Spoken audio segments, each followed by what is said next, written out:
हमारे पंढरपुर के श्री नामदेव जी महाराज नित्य जाते और ठाकुर जी को जाकर के रोज बोलते, ठाकुर जी मेरे घर कभी जीमने आओ। श्री विठ्ठल भगवान ऐसे खड़े रहते। नामदेव जी रोज जाते, बोले मेरी मैया इतना बढ़िया प्रसाद बनाती है, ठाकुर जी जीमने आओ। तो नामदेव जी से कभी कभी ठाकुर जी बोलते थे, ठाकुर जी कहें पूरी दुनिया यहीं लेके आ जाती है, तू भी लिया यहीं पे, हम यहीं खड़े यहीं पालेंगे। बोले नहीं, मेरे घर आओ पाने के लिए। तो ठाकुर जी बोले मैं तेरे घर पाने जाऊंगा तो यहां पे कौन खड़ा होगा मेरी जगह? लाखों लोग दर्शन करने आते हैं। नामदेव जी बोले आप भगवान हो, सर्वसमर्थ हो, कोई व्यवस्था कर लो अपनी। भगवान बोले ठीक है, कर ली हमने व्यवस्था। बोले क्या व्यवस्था?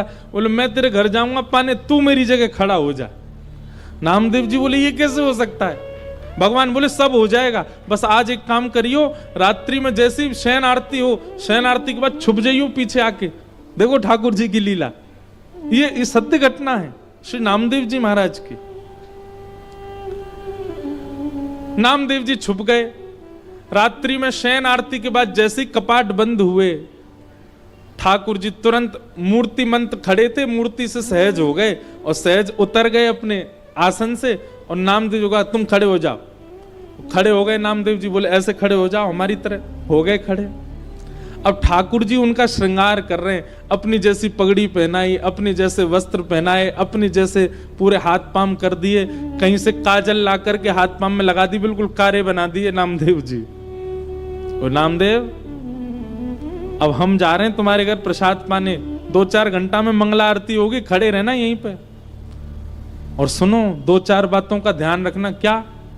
ये सुबह सुबह पुजारी आकर के तुमको ठंडे ठंडे पानी से नवाएंगे, ठिठर मत जाना, अंदर से ठंडी लगे तो भी रोक लेना।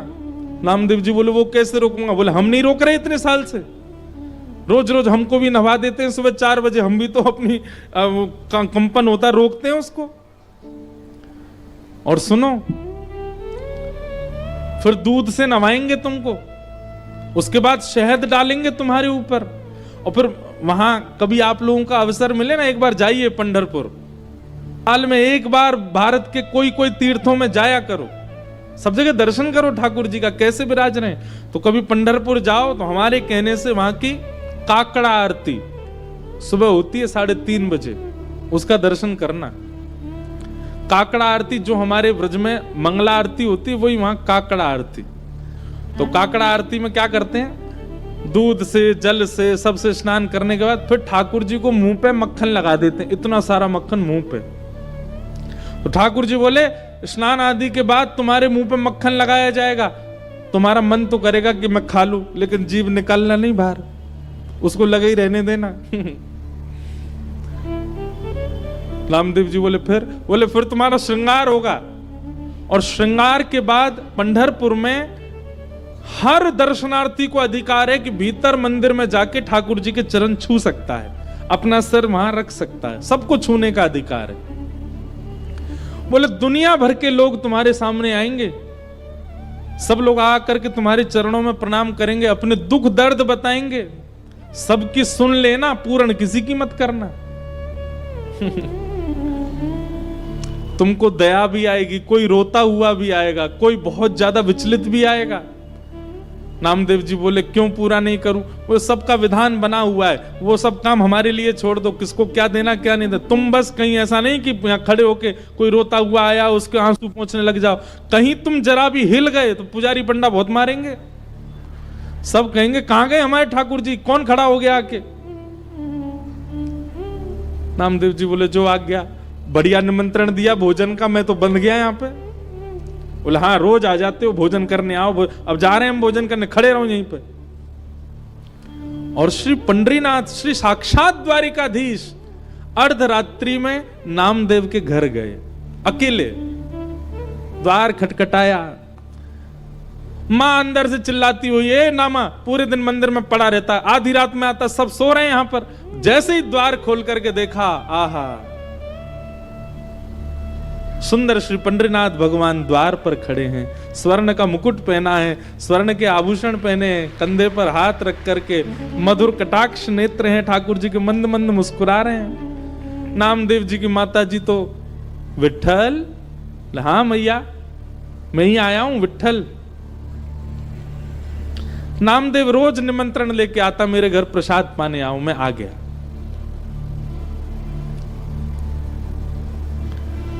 नामदेव जी की माता जी ने चूल्हा रात में चेताया, खूब बढ़िया बढ़िया प्रसाद बना करके ठाकुर जी को अपने हाथ से पवाया। इतने में घंटे घड़ियाल बजने लगे, 3:30-4 बज गए, सुबह के मंगला आरती का समय हुआ। ठाकुर जी ने कहा मैया जल्दी करो। बोले क्या हो गया? अब आपको मंगला में जाना है? बोले मंगला में अब मैं तो व्यवस्था करके आया हूं वहां पे, लेकिन मुझे आज तक तो मैं दर्शन देता था काकड़ा आरती में, मंगला आरती में, आज मैं दर्शन करने जाऊंगा। मैया बोली क्या करूं? बोले काली सौल लेके आओ। और मैया सौल लेके आई। ठाकुर जी ने अपने मुकुट उकुट उतार करके, आभूषण उतार करके, और काली सौल में बढ़िया स्वयं को लपेट लिया, किसी को पहचान में नहीं आवे। कारे कारे तो ठाकुर जी हैं, काली सौल और ओढ़ ली। अब तो निकल पड़े, दौड़ के जा रहे हैं देखने के लिए नामदेव कैसा लग रहा है मेरे स्थान पर खड़ा होके। दर्शनार्थी लाइन लगा करके खड़े थे, उन्हीं में ठाकुर जी खड़े हैं और दूर से ही निहार रहे हैं। नामदेव जी चुपचाप नेत्र बंद करके, हाथ बिल्कुल कमर पर, जैसे पंडरीनाथ भगवान खड़े होते हैं बिल्कुल वैसे ही खड़े हैं। और ठाकुर जी दूर से ही देख करके नामदेव की बलियां ले रहे हैं। आहा मेरो नामा कितना अच्छा लग रहा है। गर्भगृह में जैसे ही ठाकुर जी पहुंचे,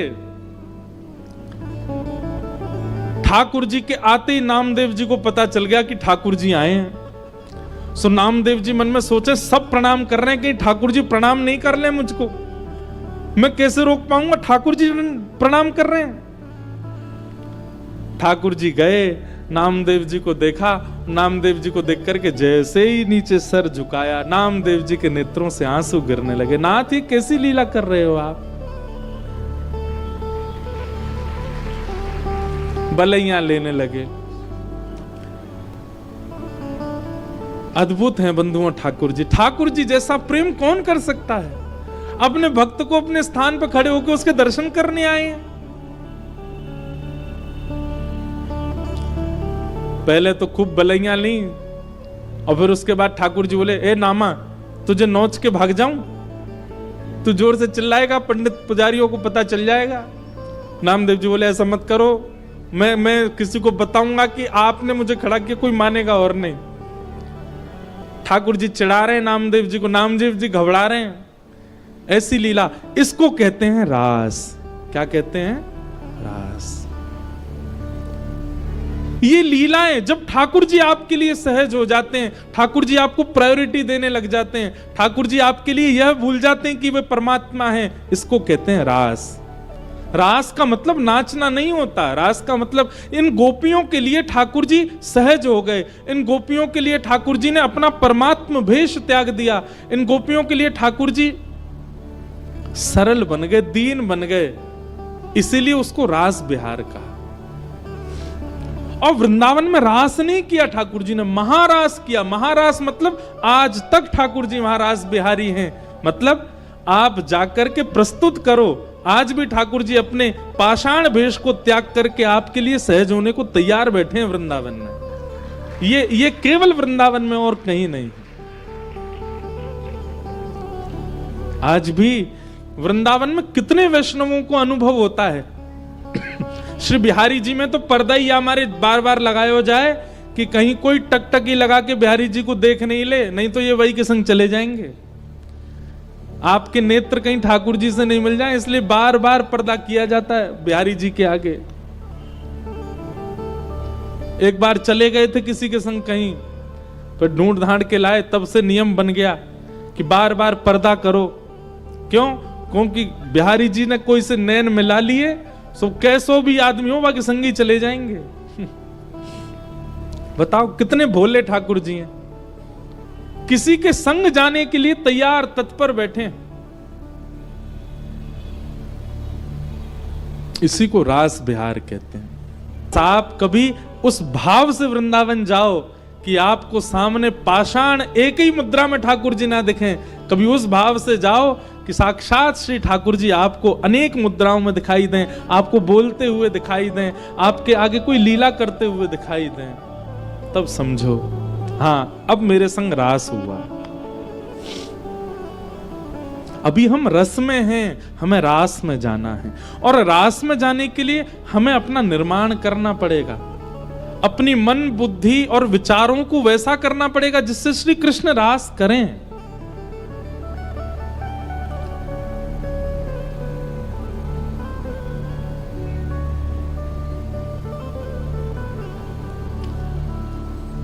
गोपियां अपने अपने घरों में, ये गोपियां सामान्य नहीं है बंधुओं, ये त्रेता युग के समस्त दंडकारण्य वन के संत हैं जो राम जी से मिलने की प्रतीक्षा कर रहे थे। तब हनुमान जी ने जाकर के इनसे कहा आप सब लोग प्रतीक्षा मत करो, केवल राम जी का चिंतन करते करते अपने देह का त्याग करो, आप सब संत ही द्वापर में ब्रज में गोपी बनकर के प्रकट होगे, तब राम जी कृष्ण बन के आएंगे और आप सबके साथ रास विहार करेंगे, आप सबको वो सुख प्रदान करेंगे जो एक प्रियतम प्रियतमा का होता है आपके गले में। अभी तो राम जी भगवान है, आप सब संतों केवल प्रणाम तक अधिकार होगा, लेकिन द्वापर युग तक प्रतीक्षा करोगे तो एक प्रियतम के भाव से ठाकुर जी आपके गले में गलवैया डाल के रास विहार करेंगे, वो सुख प्रदान करेंगे जो किसी को नहीं मिला। तब से दंडकारण्य वन के संत वही द्वापर में ब्रज की गोपी बनकर के आए, और जैसे ही कृष्ण प्रकट हुए नंदरानी के भवन में, गोपियों ने जैसे ही श्री कृष्ण को देखा, नन्हे से कन्हैया को देखते ही सब गोपियों को याद आ गया कि अरे हम तो पूर्व जन्म के संत हैं और ये साक्षात राम जी ही कृष्ण बनकर के आए हैं हमारे साथ रास विहार के लिए। अब सब गोपियां प्रतीक्षा कर रही हैं ये कब उस भाव में आएंगे कि हमारे साथ रास करें, और आज वही दिन आया। 7.5 वर्ष के श्री ठाकुर जी हो गए। बंधुओं, बड़ी विचारणीय बात है, लोग रास विहार को बहुत बहुत अलग दृष्टि से देख लेते हैं कभी कभी। मैं उन लोगों से प्रार्थना करना चाहता हूं, ठाकुर जी की आयु 7.5 वर्ष की है और ठाकुर जी के साथ रास करने वाली गोपियों की आयु 80 वर्ष की, 90 वर्ष की, 100 वर्ष की। अरे 100 वर्ष से लेके 6 वर्ष तक की गोपियां हैं ठाकुर जी के साथ रास विहार में। इतने नन्हे से बालक के प्रति 80 वर्ष की गोपी का प्रियतम भाव कैसे आ सकता है? केवल तभी आ सकता है जब उनको उस नन्हे से बालक में परब्रह्म का दर्शन हुआ हो। 7.5 वर्ष के बालक को, अब तो बालक बड़े पढ़े लिखे होने लग गए हैं बचपन से, हम तो भैया अपनी सत्य बताएं कोई फिल्टर नहीं है बात में। 7.5 वर्ष तक हमको ये भी नहीं पता था कि कपड़े कैसे पहनते हैं। 7.5 वर्ष की आयु में ऐसे ही डोलते थे और उनके साथ गोपियां रास विहार कर रहे हैं।